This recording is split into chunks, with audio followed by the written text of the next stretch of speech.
அன்பார்ந்த உறவுகளே, நம்ம இப்போ என்ன செய்ய போகிறோம்னா, நேற்று நம்ம ஒரு பதிவிட்டிருந்தோம். அந்த பதிவிட்ட அடிப்படையில் இன்னைக்கு பாலடி தெருல தண்ணி வரல நம்ம சொன்னோம். இது 2ஆம் பாலடி தெருலையும் வரல. ஆமாம், இந்த மாதிரி செய்திகளை தெரிந்து கொள்ளலாம். முதல்ல நம்ம சேனலை வந்து சப்ஸ்கிரைபர் பண்ணாமல் பார்க்கக்கூடிய அன்பான உறவுகள் முதல்ல நம்ம சேனலை சப்ஸ்கிரைபர் பண்ணுங்கள். நமக்கு மிகப்பெரிய ஒரு ஆதரவு தெரிவிங்க. நம்ம சேனலுக்குள்ளே போவோம். வாழ்க வளமுடன். அன்பார்ந்த உறவுகளே, மக்கள் பணிக்காக நேற்று நமது பகுதியில் தண்ணீர் வரத்து சரியாக இல்லை. தென்காசி நகராட்சி 9ஆம் வார்டு பகுதியில் இன்று நம்ம பதிவிட்டிருந்தோம். அது பதிவிட்டதன் விளைவாக இறைவன் அருளால் இன்று 9ஆம் வார்டு பகுதி பாலடி 2ஆம் தெருவிலும் தண்ணீர் வரவில்லை என்ற காரணத்தினால் அதிகாரிகள் வந்து சம்பந்தப்பட்ட இடங்களில் பார்வையிட்டார்கள்.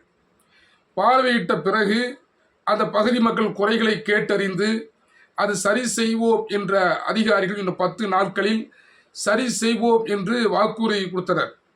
இறைவன் அருளால் இந்த சமூக பணி எப்படி செய்வது என்று பார்க்கும் பொழுது எங்கெல்லாம் எந்த வழியெல்லாம் சமூக பணியை மக்கள்கிட்ட கொண்டு போக முடியுமோ அந்த அடிப்படையில் இந்த காலம் நமக்கு தந்த சமூக வலைத்தளம் போன்ற இடங்களிலே எத்தனையோ மத்தியில் நமது சமூக பணிகளை இந்த வழியாக கொண்டு போய் கொண்டிருக்கிறோம். யாரையும் குறை சொல்ல வேண்டும், யாரையும் குறை கூற வேண்டும் என்ற நோக்கம் அல்ல. மக்கள் பணி நேரடி களத்தில் நிற்க முடியாத ஒரு சூழல் ஏற்படும் போது மக்களுக்காக, மக்களுடைய போராட்டத்திற்காக இந்த சமூக வலைத்தளத்தை சரியான பயன்படுத்த வேண்டும் நோக்கத்தோடு நாம் இதை பதிவிடுகிறோம்.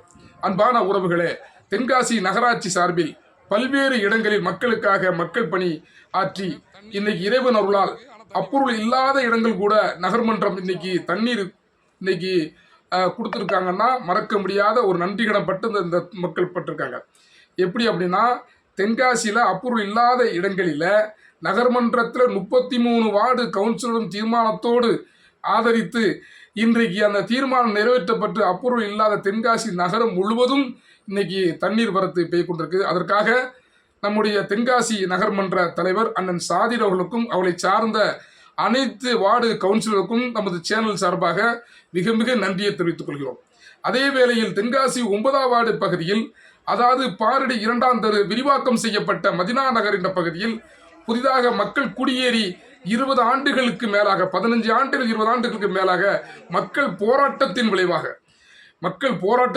நமது தமிழ்நாடு முஸ்லிம் முன்னேற்ற கழகம், மனிதநேய மக்கள் கட்சி போன்ற அமைப்புகள் கடும் போராட்டத்தை மக்களுக்காக பண்ணியது. அது விளைவாக நிச்சயமாக நகர்மன்றம் அமைத்த பிறகு நிச்சயமாக அந்த பகுதிக்கு மக்களுக்கு நாங்கள் வாக்குறுதி கொடுப்போம் என்று, நல்ல தண்ணீர் கொடுப்போம் என்று அந்த சொன்ன அடிப்படையில் நான் வெற்றி வாய்ப்பை இழந்தது கூட, இந்த பகுதியில் வெற்றி வாய்ப்பை இழந்தது கூட முதலில் நகர்மன்ற தலைவர் அவர்களை சந்தித்த போது முதலில் நான் சொன்ன கோரிக்கை, அண்ணே நீங்கள் வேறு எதுவுமே செஞ்சு தர வேண்டாம், நான் வாக்குறுதி கேட்டு மக்கள் எனக்கு வாக்களித்தார்கள். ஆனால் ஒரே ஒரு விஷயத்தை நான் சொல்கிறேன், அந்த மதினா நகர் பகுதியில் நல்ல தண்ணீர் ரொம்ப கஷ்டப்படுறாங்க, ரொம்ப சிரமப்படுறாங்க, அதை கொடுக்கணும் என்று சொன்னோம். அந்த அடிப்படையில் எனக்கு கிடைத்திருக்கிறது. அது மிக மிக மகிழ்ச்சி, மாற்று கருத்தல்ல. அதே வேளையில் அந்த பகுதி என்பது கிட்டத்தட்ட ஒரு 6-7 தெருக்களாக பிரிந்துச்சு. அந்த பகுதி மக்களுக்கு தண்ணீர் வரத்து குறைவாக இருக்கு. தண்ணீர் வரத்து என்பது குறைவாக வருது. இப்போதான் காணொலி காட்சி நீங்கள் பின்னாடி பார்த்துக்கிட்டு இருக்கீங்க. இது ஃபுல்லாக பார்த்தீங்கன்னா அந்த பகுதியில் சிறிய குழாய், ராட்சசர குழாய் அமைக்கணும். எப்படின்னா, மதினா நகருடைய பிரதான சாலை, பெரிய சாலையிலிருந்து தனித்தனி உள்சாலைகளில் செல்லக்கூடிய பகுதியிலேருந்து கிட்டத்தட்ட ஒரு 6 இன்ச்சு குழாவை பதிக்கணும். அப்படின்னா தான் ஒரு 3 இன்ச்சு குழாயாக பதிச்சா மக்களுக்கு தண்ணீர் போகும். அடுத்து ஒரு வாழ்வு அமைக்கப்படணும். இந்த கோரிக்கையை நகராட்சியுடைய அதிகாரி வந்து பார்வையிட்டு இதை நம்ம சொன்னதை ஏற்றுக்கொண்டு போயிருக்கிறாங்க. இந்த அடிப்படையில் நமக்கு கிடைச்ச நம்முடைய சேனலுக்கும் பொதுமக்களுக்கும் கிடைச்ச மிகப்பெரிய வெற்றி. இதற்கு உறுதுணையாக இருந்த நகர்மன்ற உறுப்பினர்களுக்கும் நகர்மன்ற தலைவர் அண்ணன் சாதிர் அவர்களுக்கும் மிக மிக நன்றி. இந்த குறைகளும் நீர் சொன்னால் அந்த மக்களுக்கு ஏதுவாக பொதுவாக இருக்கும்.